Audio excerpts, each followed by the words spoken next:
এই 5 ওয়াক্ত সালাত, এই জামাতে আসছেন, যখনই আমরা আল্লাহর ফরজ বিধানটা পুরো করে ফেলি, সালাম ফেরানোর পর এতক্ষণ ছিলেন জিকিরে, তারপরে আবার জিকির করার কি প্রয়োজন ছিল?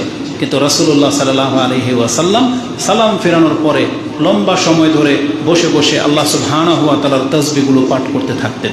এটা আলাদা একটা ইবাদত, স্বতন্ত্র একটা ইবাদত, যাতে করে আমাদের সম্পর্কটা আল্লাহর সাথে খালি না হয়ে যায়। তারপর আল্লাহ সুবহানাহু ওয়া তাআলা অতিরিক্ত আমাদেরকে আদেশ করেছেন এই জুমার দিন সম্পর্কে। এই যে আজকে যারা এখানে এসেছেন, অনেক ব্যস্ততার মধ্যে আপনার জীবন ছিল আজকে সকাল থেকে, কিন্তু আজান শুনেছেন, ব্যস্ততা শেষ। দোকান পোশাক যারা ডিউটি করেন বন্ধ করে দিয়ে চলে আসছেন, কারো দাওয়াত ছিল যাননি, সব কিছু ছেড়ে দিয়ে মসজিদে আসছেন। আর কত ব্যক্তিরা আছে যারা তাদের ব্যবসা বাণিজ্য এখন পর্যন্ত বহাল রেখেছে, যদিও তারা জুমার সালাতের আজান তার কানে পৌঁছে গেছে, কিন্তু সে আল্লাহর ডাকের সাড়া দিতে পারেনি, আল্লাহর ডাকের সাড়া দিতে পারেনি। আপনারা যারা দিয়েছেন, তার মানে আপনারা সব ব্যস্ততা ছেড়ে এখন জিকিরে লিপ্ত। তারপর আল্লাহ সুবহানাহু ওয়া তাআলা বলেছেন, যখন তুমি এখান থেকে ফারেক হয়ে যাবে, আবার জমিনে তুমি ছড়িয়ে পড়বে, ওখানে দেখেন গুরুত্বপূর্ণ একটা আদেশ আল্লাহ আমাদেরকে করেছেন, সেটা হচ্ছে আল্লাহকে স্মরণ করো। সেখানে গিয়ে তুমি আল্লাহকে ভুলে যেও না। আল্লাহ বলেন, ফাইজা কাদাইতুম মানাসিকাকুম ফাযকুরুল্লাহ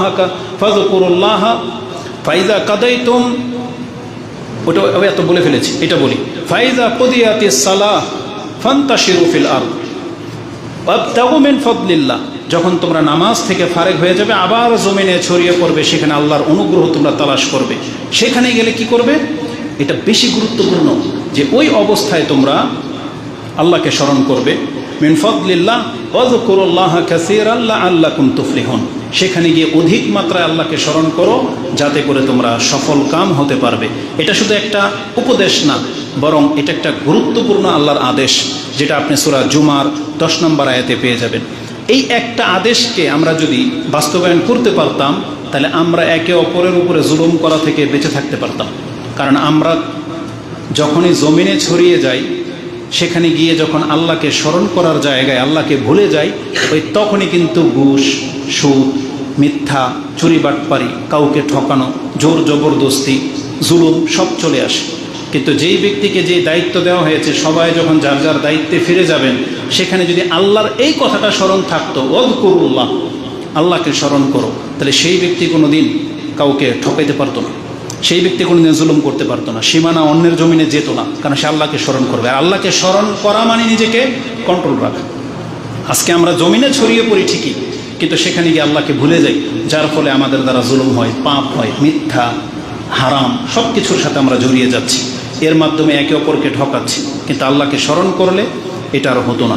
তো আল্লাহ সুবহানাহু ওয়া তাআলা এই জন্য আমাদেরকে আদেশ করেছেন, যখন তোমরা জমিনে ছড়িয়ে পড়বে, সেখানে গিয়ে দেখো আল্লাহকে ভুলে যেও না। কারণ আল্লাহকে ভুলে গেলেই মানুষ সব থেকে বেশি পাপের সম্মুখীন হয়। এটাই হচ্ছে আজকের খুতবার মূল বিষয়, প্রথম পয়েন্ট। এই জন্য আমরা বলবো, আমরা যারা হজ করেছি, সালাত আদায় করি, রমজান মাসের সিয়াম পালন করেছি, আবার 1 বছর আমাদের মাঝে একটা লম্বা গ্যাপ যাবে, এই সময় যেন আমরা আল্লাহকে ভুলে না যাই। 5 ওয়াক্ত সালাতের পাশাপাশি আমরা যেন মাঝে মাঝে কোরআন তেলাওয়াত করি, আমরা যেন মাঝে মাঝে সিয়াম রাখতে পারি, আমরা যেন দান সাদকাকে বহাল রাখি, এবং যা কিছু আমরা করতেছি আল্লাহ যেন সেটা কবুল করে। এর জন্য আল্লাহকে বারবার বলতে হবে, আল্লাহুম্মা তাকাব্বাল মিন্না ইন্নাকা আনতাস সামিউল আলিম, আল্লাহ তুমি আমার কাছ থেকে এটাকে কবুল করো। কারণ কবুলযোগ্য ইবাদত না হলে আমরা ইবাদত করেও ক্ষতিগ্রস্ত হয়ে যাব। এই জন্য সবসময় মাথায় রাখবেন, ইবাদত যেন কবুলযোগ্য হয়। হজের যারা হজ করেছেন, হজের মধ্যে কিন্তু এই কথাটাই আছে, হাজ্জুল মাবরুর অথবা হাজ্জুল মকবুল লাইসা লাহু জাযাউন ইল্লাল জান্নাহ। রাসূল বলেছেন, যেই হজ কবুল হবে তার জাযা জান্নাত ছাড়া আর কিছু হতে পারে না। এই জন্য কবুলযোগ্য ইবাদত হইতে হবে। আল্লাহ আমার এবং আপনাদের ইবাদতগুলোকে কবুল করুন, আমিন। তো আল্লাহ সুবহানাহু ওয়া তাআলা বলেছেন, রাস্তাঘাটে যেখানে তোমরা থাকো না কেন আল্লাহর জিকির করবে। আর বলেছিলাম যে এই জিকির করার জন্য আল্লাহ আমাদেরকে কিবলা শর্ত করেনি, ওযু শর্ত করেনি, বসে না দাঁড়িয়ে না শুয়ে শর্ত করেনি। যেভাবে যেই হাল অবস্থায় আপনি থাকেন, নাপাক পাক সর্বাবস্থা আল্লাহ সুবহানাহু ওয়া তাআলার জিকির চলবে। মুহাম্মদুর রাসূলুল্লাহ সাল্লাল্লাহু আলাইহি ওয়াসাল্লাম সম্পর্কে আয়েশা রাদিয়াল্লাহু তাআলা আনহা এমনই একটা তথ্য দিয়েছেন, যেটা ইমাম মুসলিম কোট করেছেন হায়েজের অধ্যায়, যে কানা রাসূলুল্লাহ সাল্লাল্লাহু আলাইহি ওয়াসাল্লাম ইয়াযকুরু রাব্বাহু আলা কুল্লি আহইয়ানি।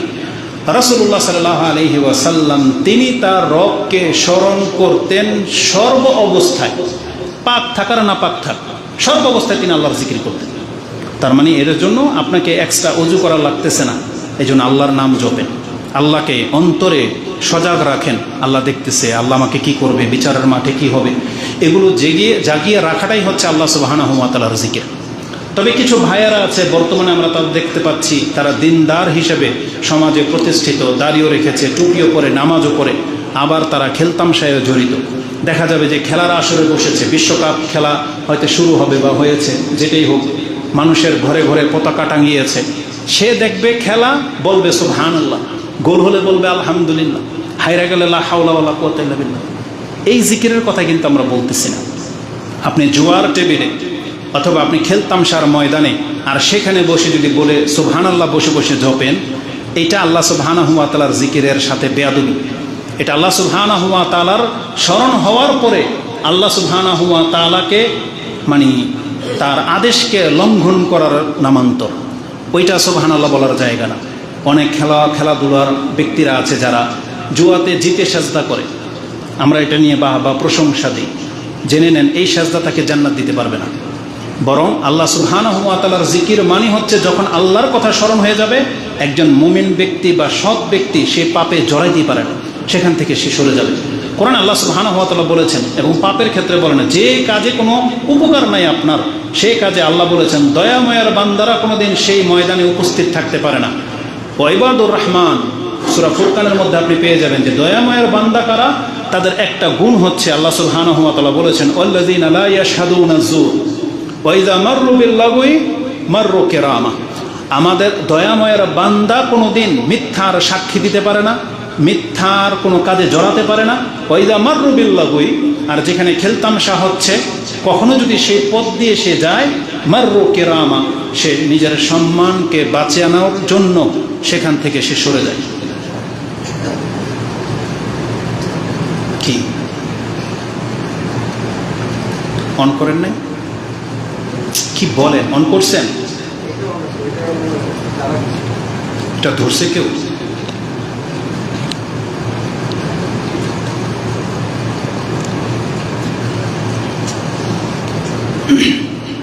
তো আল্লাহ সুবহানাহু ওয়া তাআলা আমাদেরকে কখনো খেলতামশার দিকে ঠেলে দেয় নাই, বরং আল্লাহ নিজেও বলেছেন আহাসিবান নাস আইয়ুতরাকু, মানুষ কি মনে করেছে আমি তাকে ছেড়ে দেওয়ার জন্য খেলতামশা করার বা ফেলে দেওয়ার মতন বস্তু করে সৃষ্টি করেছি? বরং আল্লাহ বলেছেন তাকে আমার কাছে ফিরে আসতে হবে। তাকে ফিরে কেন নিয়ে আসা হবে? তার ইতিবৃত্তান্ত তার কাছ থেকে জবাব নেওয়া হবে, হয় সে যাজা পাবে না সাজা পাবে। তা আল্লাহ সুবহানাহু ওয়া তাআলা আমাদেরকে বলে দিয়েছেন দয়াময়ের বান্দারা কোনোদিন লাগো খেলতামশার সাথে জড়াতে পারে না, আর সেখানে বসে আপনি সুবহানাল্লাহ বলবেন তো দূরের কথা। উপরন্তু আল্লাহ সুবহানাহু ওয়া তাআলা তাদের গুণ সম্পর্কে এটাও বলেছেন ওয়াল্লাযীনা ইযা যুকিরু বিআয়াতি রাব্বিহিম লাম ইয়াখিরু আলাইহা সুম্মা ওয়া উমিয়ানা। আর যখন সে যে অবস্থাতে আছে তাকে যদি কেউ আল্লাহর কথা স্মরণ করিয়ে দেয়, তাকে যখন উপদেশ দেয়, তখন কি হবে? তখন সে এটাকে বধির এবং মূর্খের মতো আচরণ করতে পারে না। যেমন একজন ব্যক্তি ডান হাতে খাচ্ছে, আপনি তাকে বললেন ডান হাতে খেতে হয়, বাম হাতে খেতে হয় না, বাম হাতে শয়তান খায়। এই ব্যক্তিকে যে আল্লাহর কথা স্মরণ করিয়ে দিলেন, সে আর হটকারিতা করতে পারবে না। এটা দয়াময়ের বান্দার গুণ। সে চটচট করে তার ডান হাত নিয়ে নিবে খাবার। সে দাঁড়িয়ে আছে, বসে যাবে। সে রাগ করতেছে, তাকে উপদেশ দিচ্ছেন, সে থেমে যাবে। সে মূর্খামি করতেছে, তাকে যদি বলেন আল্লাহকে ভয় করো, সে থেমে যাবে। তাহলে এটা হচ্ছে আল্লাহওয়ালাদের গুণ। আল্লাহ সুবহানাহু ওয়া তাআলা বলেছেন আল্লাহর কথা স্মরণ হয়ে গেলে সে তারপর আবার সেখানে স্থায়ী থাকবে, এটা রহমানের বান্দাদের গুণ না। তো আমি যেটা বোঝাতে চেয়েছি, আল্লাহ সুবহানাহু ওয়া তাআলাকে স্মরণ হওয়া মানে আল্লাহর বিধানকে মেনে নেওয়া, আল্লাহর বিধানটাকে বাস্তবায়ন করা, সেটাকে মেনে চলা, এটাই হচ্ছে আল্লাহকে স্মরণ করার মূল উদ্দেশ্য।